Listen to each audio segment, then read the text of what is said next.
Welcome back to A Son of Liberty. I'm Mark, and this is Yesterday at a Glance, where we cover yesterday's top stories.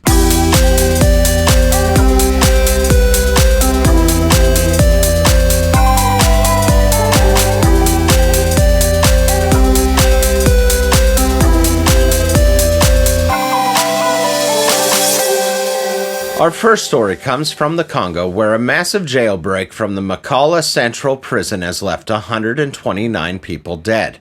The prison is notoriously overcrowded, with nearly 12,000 prisoners being held at the detention center, which has a reported capacity of 1,500. Only 6% of those incarcerated having been convicted, meaning 94% of them are awaiting trial. This is not the first time the prison has had a massive jailbreak. Another occurred in 2017, where reported 4,000 prisoners are said to have escaped. I did a video roughly 2 months ago on a coup which took place in the DRC. The trial for the coup has announced the verdict on the 51 conspirators will be determined on September the 13th. Maduro, the dictator of Venezuela, has officially moved Christmas to October 1st. The announcement came paired with an arrest warrant for his political rival, Edmundo Gonzalez, who he accuses of crimes of terrorism.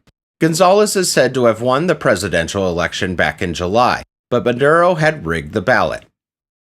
On a lighter note, the $100 million video game disaster Concord has announced it is shutting down and will be issuing refunds for anyone who purchased this disaster.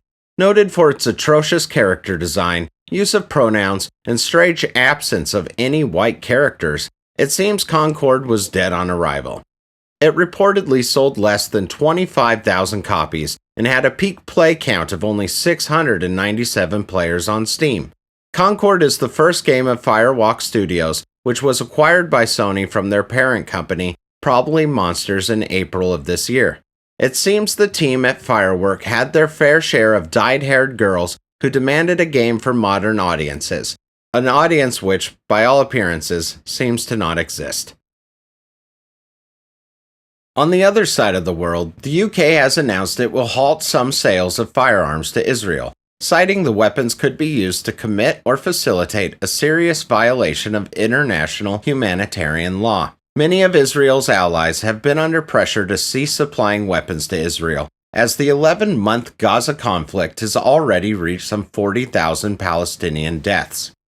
In Germany, it has been reported that the Green Party is out and is set to be replaced with the so-called far-right AfD party, with such radical stances as nationalism, fighting mass migration, and challenging Islam as quote-unquote not German. What radical stances? Does anyone else besides me think that the term far-right has lost a bit of its sting? When I think of far-right, I think of Big Brother-esque Nazi police state. Not someone fighting for national identity in a country which has taken just shy of 2 million immigrants in the last year, and who has just recently hit a 15-year high for violent crime.